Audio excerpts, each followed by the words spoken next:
Hey, what's up, everybody? It's BDO44. I'm gonna take my hat off for this. Gotta take my hat off for this one. So I have a confession to make. Jason Tatum is one of my favorite players. I know. I know. I can hear everyone, all the Laker fans, Laker Nation. I hear you. I understand what you're saying. This is not something that I should be admitting publicly. Don't get it twisted. Literally, and we all agree, this has nothing to do with Jason Tatum. It has to do with what he wears every day. He's a Celtic. I can't root for a Celtic by nature. I've never rooted for a Celtic in my life.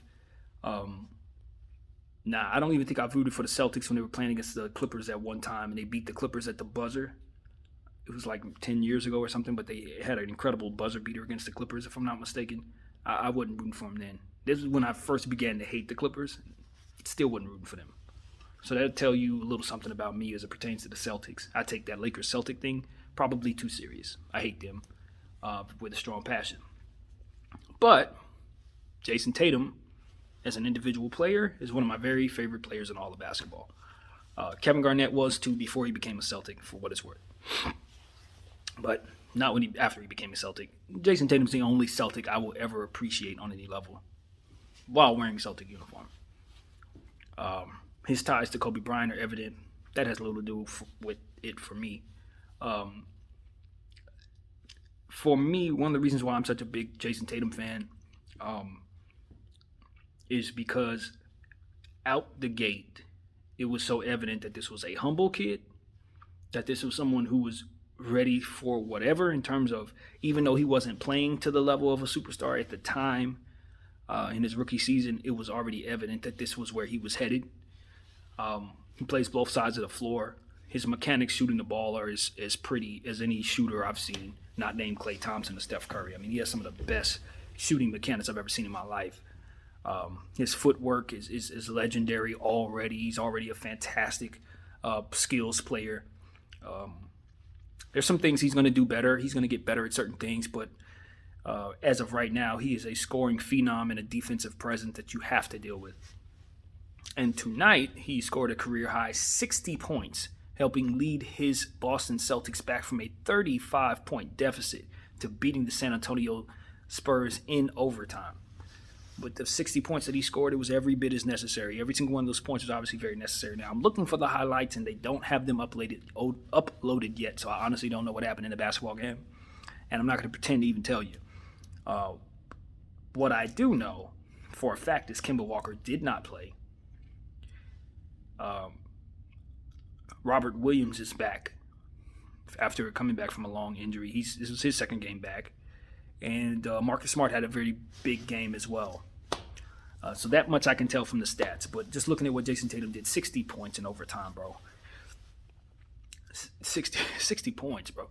You got to understand something. When it comes to Jason Tatum, I'm not surprised by anything he does from here on out. He's just a phenomenal, and gifted basketball player who has all the entire package. I mean, I have to watch more of him. Obviously, I have to be honest and tell you guys I don't be watching the Celtics like that. But I do try to see as many of his highlights as I can stomach to watch. You know what I mean? And he just continues to deliver. It was a little tough owning him this year as a fantasy basketball fan because he missed a lot of the season, a whole lot of the season. But at the same time, he was able to make it to an All-Star game. And really, I didn't think he should have been an All-Star this year just because of those games that he missed. But ultimately, he made the team, and he has not disappointed ever since doing so. And tonight was by far his greatest game as an NBA player. So I just wanted to acknowledge that Jason Tatum is one of my favorite players, even though he does play for the Boston Celtics. And, I hope, first of all, I hope his career goes exactly the way he wants it to go, as I do for all the players in the league. I want you guys to have what you want. But as a fan, I would love to see him don the purple and gold one day. Now, as a Celtic, that may be blasphemous from where he's sitting. That's probably something he would never be willing to do at this point. But then you never know. We've had Rondo come here and win a championship with us as well as the Celtics. So he wouldn't be the first one. Rick Fox played with the Celtics and the Lakers as well. A couple guys played with both teams. Gary Payton did. Chris Mim did. So those are a couple of guys off the top of my head that I know for a fact have played for both teams. Of course, Mo Wagner now. So it wouldn't be the first time, but I really would love to see Jason Tatum put on purple and gold. First of all, while I'm on this camera, and if you've been following me, you may already know this, but no, I did not want the Lakers to draft Jason Tatum. I didn't. I'm not going to sit here and act like just because I'm a fan of Jason Tatum that I was on the Lakers need to draft Jason Tatum bandwagon. I was not. I was a Zoe guy.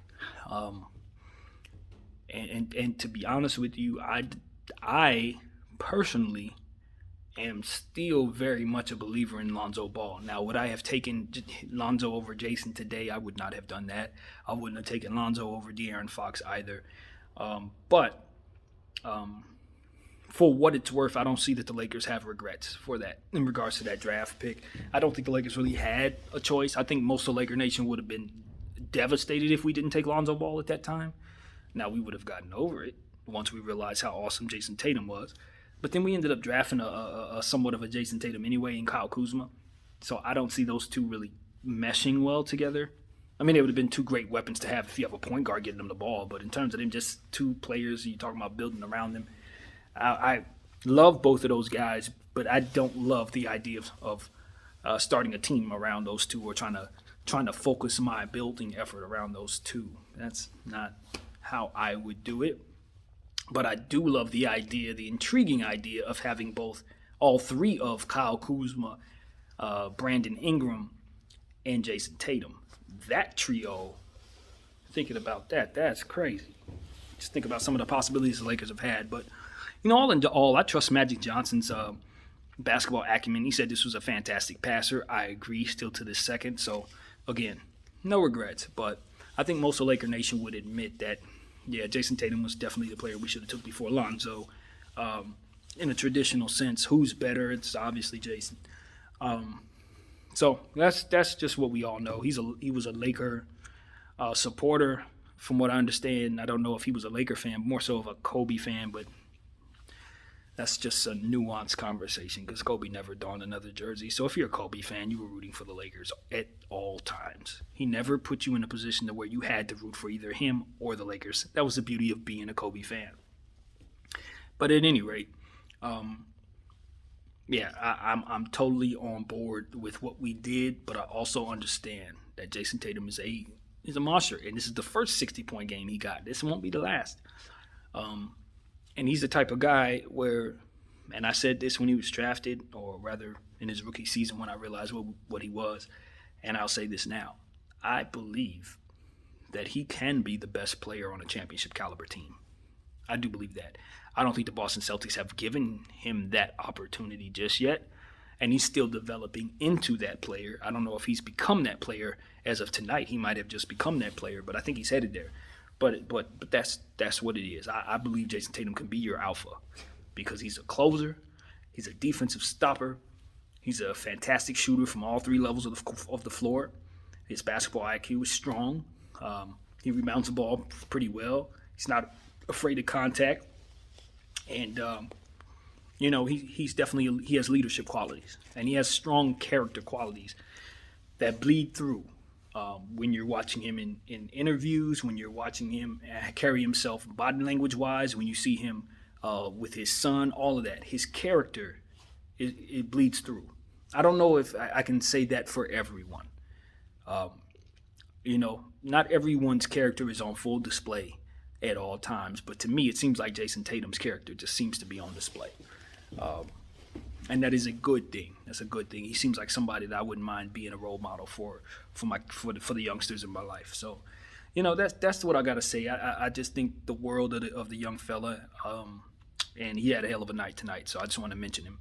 Anyway, my name is BDF44. Thank you guys for watching. I'm out.